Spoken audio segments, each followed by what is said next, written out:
Bienvenidos a esta nueva edición de Poder y Dinero aquí en Americano Media. Fabi, ¿cómo estás? Hola, hola Sergio. No sé si notaste que una vez más, con el episodio del First Republic, que fue absorbido, recordemos, por JP Morgan Chase, la cuestión de los bancos volvió a instalarse. Hay ciertamente mucha preocupación, uno ve lo que pasa sobre todo con los bancos regionales. ¿No se había terminado ya, según Bueno, el gobierno? la administración sugería que sí, pero efectivamente parece que no. No se terminó. Hay mucha preocupación porque efectivamente se ve que hay capítulos todavía pendientes de esta saga.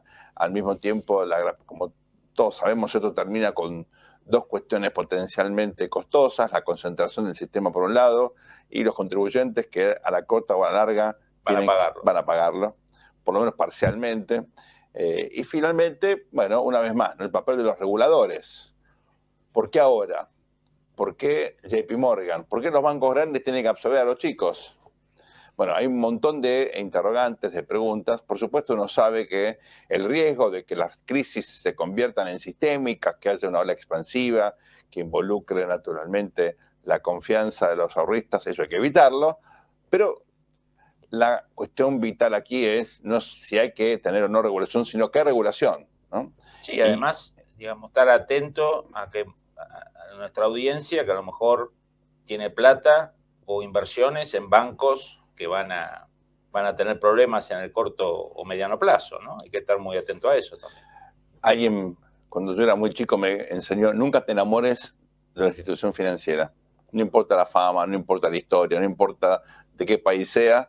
Bueno, hace poquito, recordemos el episodio Credit Suisse, un banco suizo histórico, también fue absorbido por UBS, y efectivamente creo que uno, muchas veces por las razones más lógicas de estar agradecido, tener un buen trato con el banco, de pronto, bueno, una mañana te enterás que ese banco puede tener problemas, por eso hay que estar siempre muy, pero muy atento. Para eso, Fabi, tenemos un conocido que se llama Santiago Montoya, que hoy está lejos de este estudio. ¿Cómo estás, Santi?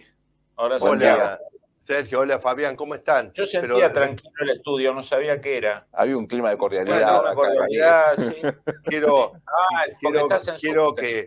Quiero que nuestra audiencia sepa que ustedes me han discriminado y como estoy, digamos, un poquito enfermito, pero nada serio, prefirieron tenerme lejos. Pero bueno, ya le contaré a la audiencia todo el trasfondo de esto. Te confinamos, cosa que hicieron tantos gobiernos en una época. Son reciente. 6 meses nada más, son sí, 6 meses. Pero te vamos a dejar comida en la puerta, sin tocarte, sin mirarte. Tiro chino.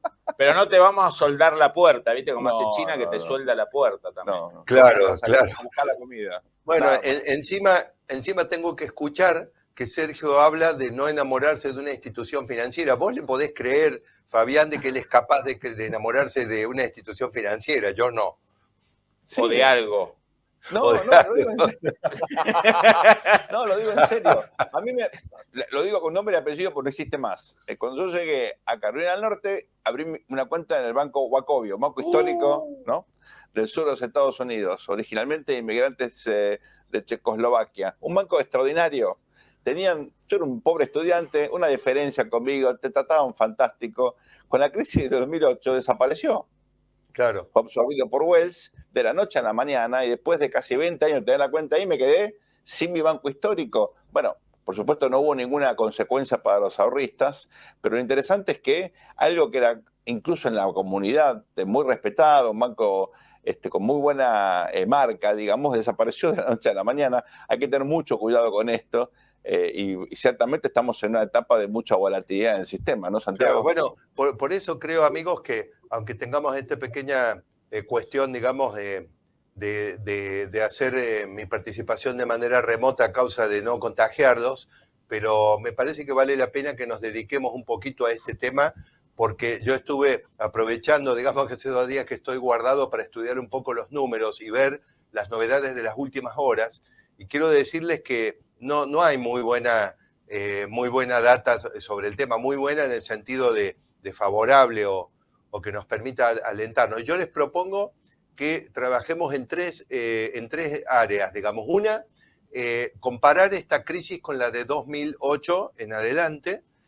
Lo segundo es ver cómo se viene propagando y los riesgos que vienen a partir de ahora en ciertos bancos regionales que están en jaque. Y lo tercero, digamos, es cuáles son en realidad los determinantes o el trasfondo que nos provoca todo esto. Porque me parece, Sergio, Fabián, que esta es una crisis que está subiendo de envergadura y no quedando suturada ahí en el pasado, y vale la pena que por lo menos la tratemos a fondo, ¿no? Y arrancando, si les parece bien, estuve haciendo una mirada hay un trabajo de Carl Russell, que estuvo publicado en la prensa de New York, el New York Times, hace unos días, que actualizó los valores, los dólares de 2008-2009. Como ustedes saben, lamentablemente ha habido demasiada inflación en Estados Unidos para no actualizar, para poder comparar las dos crisis, ¿no? Y resulta que con la caída del First Republic, que es algo de estos últimos días, o sea, realmente ha sido el martes, o sea, esto es muy fresco todavía, nosotros tenemos que, en la crisis, comparemos las dos crisis en tamaño.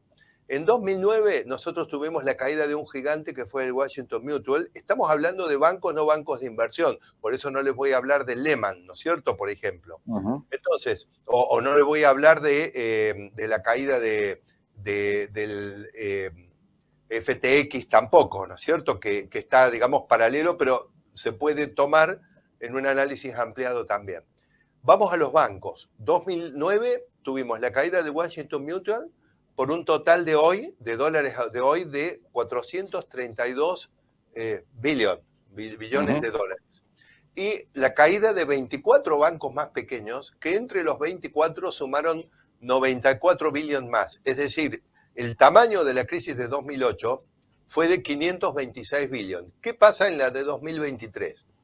Que teníamos el Silicon Valley Bank con una caída de 209 mil billones en assets, en activos, el Signature Bank con 110 billones y el First Republic Bank con 213 billones.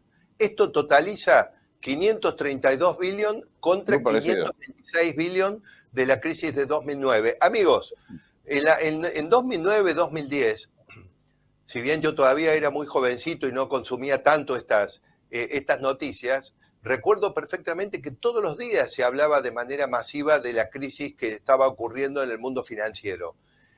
Yo, por supuesto, al igual que ustedes, leo la prensa internacional y la de Estados Unidos todos los días, y si bien estos temas están cubiertos de una manera más bien marginal, con buenos análisis, pero yo noto, digamos, que no hay una cobertura masiva de este tema, y yo les acabo de demostrar con números concretos, actualizados e inapelables, de que la crisis de 2023 ya es más grande que la de 2009.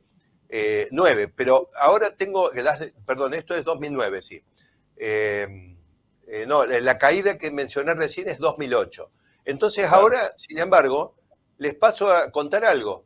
¿Saben que en 2009, en 2010, en 2011 y en 2012, hasta que ya en 2013 se diluyó, hubo réplicas? Como a mí me gusta comparar con la falla de San Andrés, hubo réplicas, 235 billones adicional de bancos desaparecidos en 2009, 130 billones más de bancos fallidos en 2010, 50 billones adicionales en 2011 y 8 en 2012. Después pasa a un nivel que es estándar en la economía, que siempre hay cambios de manos de banco, todo por una cifra más pequeña. Lo que acabo de mencionar es lo que sale por arriba de la media.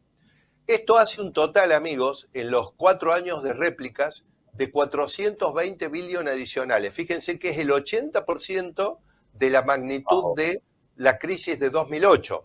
Por supuesto que esta historia, si bien es bastante reciente, no nos permite a nosotros asegurar que vayamos a tener las mismas réplicas en esta crisis actual.